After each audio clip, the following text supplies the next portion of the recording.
Welcome to It Starts With Courage podcast with Kat and Jen. What is it? It's everything. Everything you want in life starts with courage.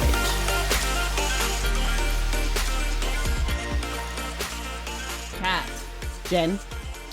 I got something serious to talk about today. Oh, you're going straight in. I am. Competition. Uh-huh. Competitiveness. The good, the bad, the ugly. Whew. I mean... This one's going to be... Okay, what happened? Drop the bomb. What happened? No, nothing really happened. It's just kind of been on my mind lately. Mm-hmm. One of the... So I'm doing I'm trying to negotiate this deal with another company, and they wanted us to take, me and my business partners, to take a personality test. Mm-hmm. Oh.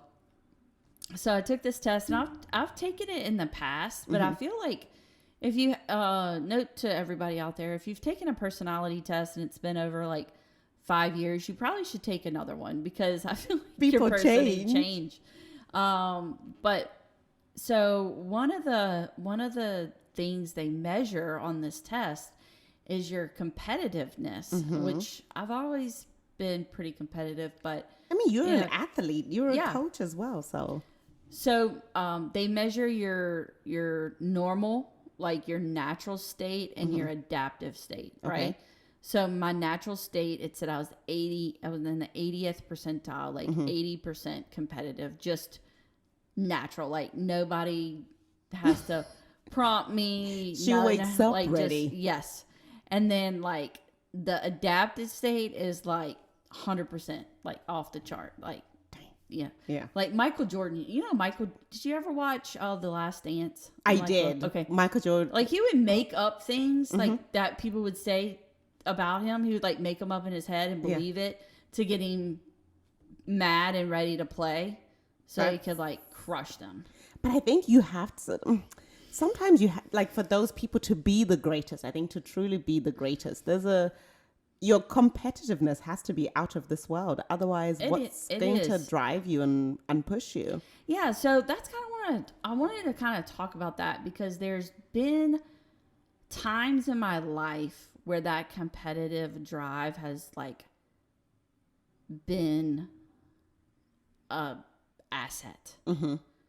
It has taken me, like, I've had so many people being like, you're so driven, like, just to do things, like, aren't you ever tired, like, to accomplish things? And I'm like, well, that's just me. Like, no, I'm not tired. It's just who I am. Yeah. And through soccer and my competitive career, it definitely like helped me. Yeah. And then after playing sports, like, I really had no competitive outlet until I got into real estate. And so now it's like, oh, okay, like there's other agents doing business, and like, oh, you can be number one in your office, or you can be number one in your or on Google city, guys. Go and review Jen Burns. So I know, like, when I got into real estate, I started like trying to build a team and chase down like these top producers and wanting to do the most in the office. But, it got to a point where I had to like look up and say, like, what am I doing? Yeah. Like, I'm chasing down like this goal just to be the best. But what am I leaving in the wake of this drive to do? And for me, it was like, I'm working every weekend. I'm letting my health go because I'm not exercising. I'm eating out of my car. I'm not spending time with my family. And it's like, okay, so you're driven and competitive and you want to be the best. But that's only in one area. That's in one area. So like, what else? Like, so to me, I think like that can be a downfall. Like, competitiveness in one area, if you're only driven in that one area, and your other relationships and health and, time with your family goes down, like, it can be detrimental. And so I just wanted to talk about that, because I think we see a lot of two things. I see a lot of people comparing themselves to others on 100%. social, or just like we have this MLS like stat sheet where you can go in and like pull all the agents and all their stats for the year. And like, it's a thing, everybody checks it. And like, we all compare like, oh my God, like this person sold more than me or whatever, or I'm having a terrible year. They're having an awesome year. And it like immediately gives you anxiety. Yeah. When we really should be competing against ourselves. And that's so hard that you hear that all the time, but it is a mind shift of that because it's so natural for us just to see what others are doing and compare ourselves to others. Yeah, I think a lot of us struggle with seeing what somebody else is doing and just using it as motivation, leaving it there as just motivation, as opposed to saying, well, I'm not doing this and I could be doing this, but my business is, not thriving here. Should I now just start implementing what they are doing? So, I mean, competition is good. But people then, as you said, you start to neglect certain important aspects of either your business or the rest of your personal life. When you lose focus of your own business, just your own personal goal, because you want to prove to a group of people that you can be the best, or prove to a group of people that I can also do that, you start to shortcut some things. I always, as you said, you see a lot of this on social media. I see a lot of people who may be in the same niche and they see someone come out with something, some product, or someone come out and everybody wants to do that. But rather than continuing to focus on either that group of people who've been supporting you, people who come to you for a particular product that you may have or sell or something that you do, you neglect these people because you're so focused on you want to do what so-and-so is doing so that you can say you're the best and that you can do it, Yeah, 100%. I mean, I think there's a need, and I think maybe I'll get some pushback on this, but I see it in my own daughter. Like, we have this generation of people that I just don't see that desire. Maybe it's because I heard a quote the other day that said, like, hard times create strong people. Strong people create easy times. Easy times create weak people. Yeah. So it's just that's the history of the world, right? Like, we've made, like, and I'm guilty of it. We have given our kids so much that, like, they're just given so much that they a little bit lack some of that drive to, like, go out there and really, like, want it and get it. I think I definitely agree with that, because even for example, at work, or when you hear people talk about their workplaces, you often find this one generation who is used to working hard, putting in extra hours, even when they're not being paid, because one, it's them getting the experience or getting more done with the idea that all of this is eventually going to pay off. And then you have this generation who I could say coddled. I would use the word coddled. You're going to get blasted. I know, but I mean, times have changed so much. It's definitely great to be emotionally aware. It's great that children are being taught what's abuse, what's not, all of that. But at the same time, I think it's also created people who, yes, they know how to fight for rights, absolutely, and stand up for themselves in the workplace, and they know how to do all of that. But the level of work is completely different. I don't know whether it's because we now use computers for a lot of things and computers can do a whole bunch of stuff. But in terms of experience, we spoke about businesses before, that where you know every step of the process. Nowadays, I think we have people who just know their speciality. True. And that's it. Yeah. And that's their only concern, how it affects them. That's the end. Yeah. So we were talking earlier about like being too competitive and being competitive, letting things go by the wayside. We were talking about, shoot, I forgot. Whether competition's good, you tend to. Another thing that we seem to see, or I see when I get on social media is, people just talking about the grind. And we just did an episode on building businesses, and we're like, you got to grind for a year or two. You got to grind. There has to be a balance of that too. Like, the people that are like, just hustle 24/7, like it's impossible. But I think it's not impossible for a little while, but like when you're that competitive that you're going to do whatever it takes to win, you are saying nothing else matters. Yeah.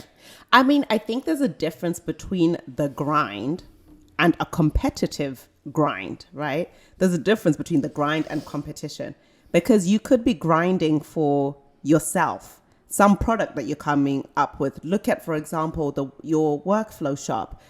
That's something that you've built, that, you have hopes and dreams for it. This is about you. The workflow shop is not about competing with another product that's out there because they're doing things like, this is just something that you're building.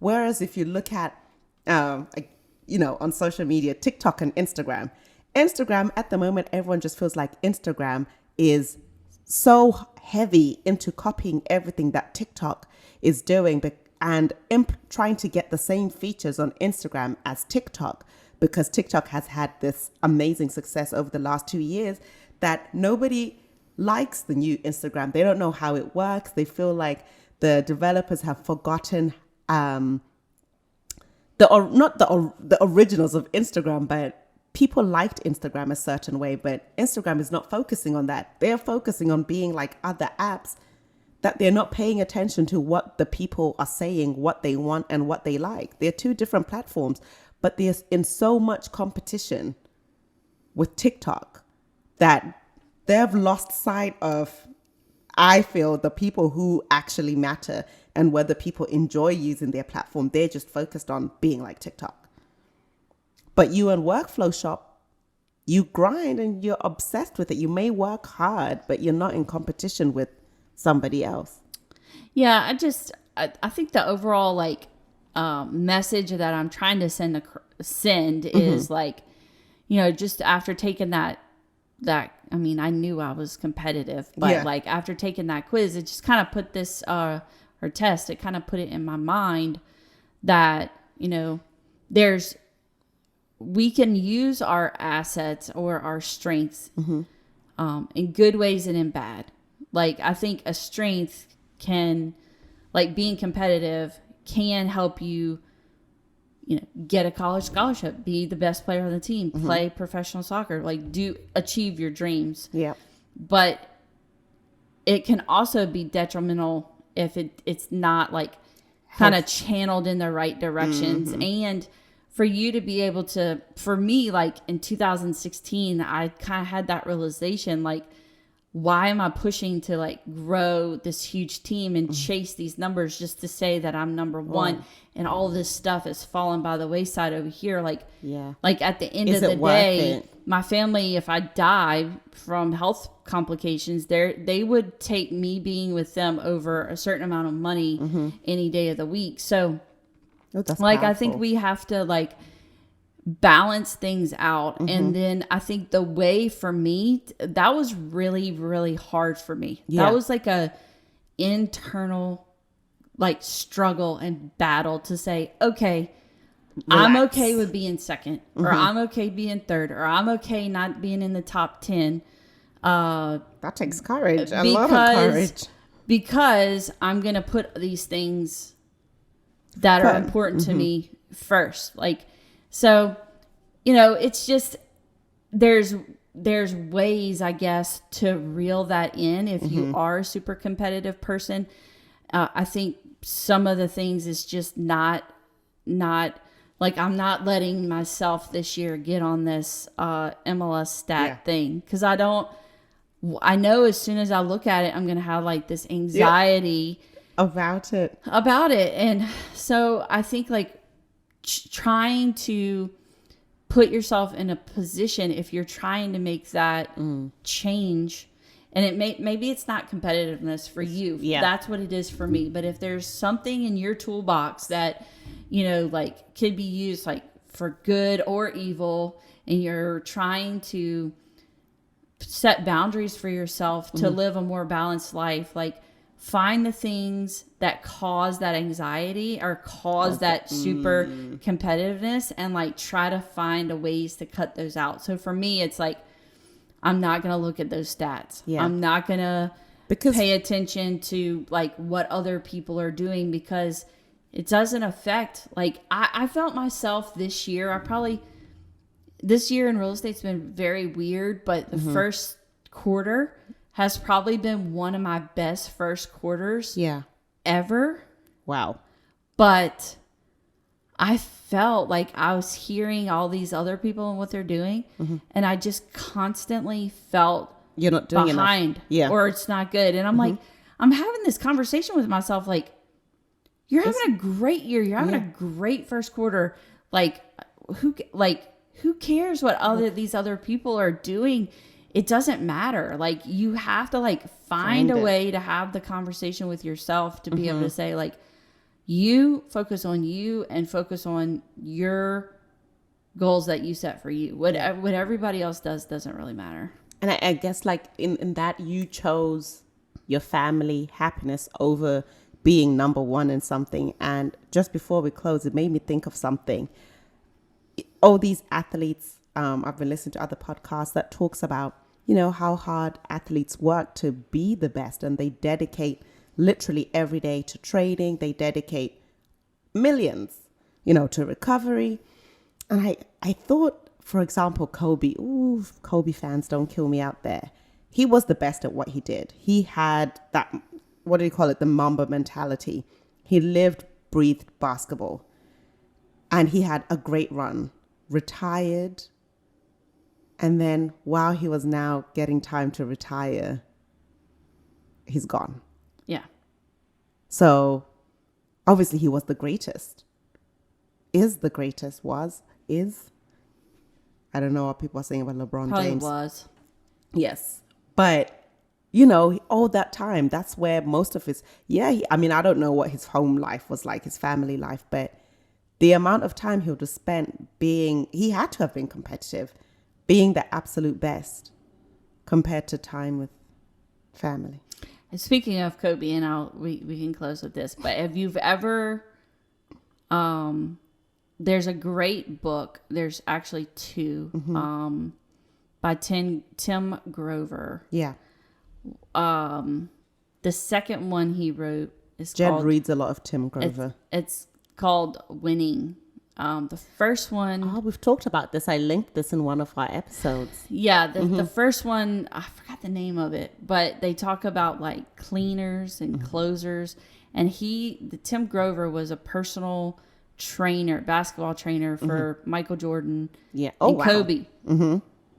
And so like when they got hurt or injured or had to practice, like they called him. Yeah. And like he said...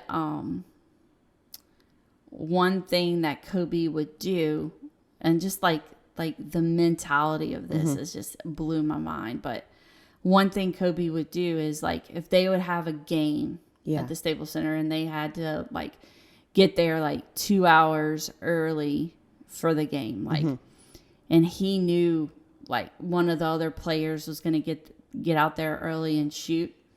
He would make sure, like say the game was at 4:00. He would get to the court like at 12 and like start shooting and doing drills and passing. And then the other guy would come and he would like do his thing.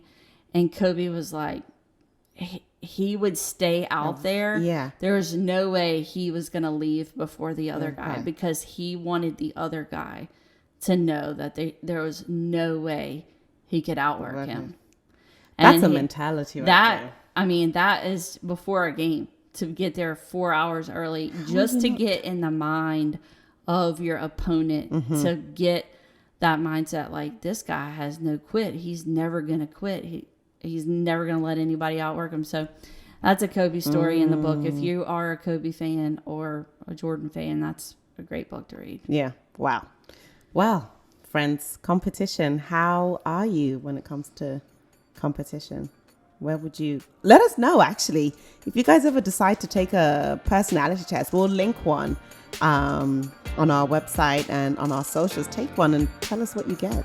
Yeah, that'd be cool. Bye. Thanks for listening to this episode of It Starts With Courage podcast with Kat and Jen. If you like this episode of the podcast, visit our website, iswcpodcast.com, for show notes and other cool things.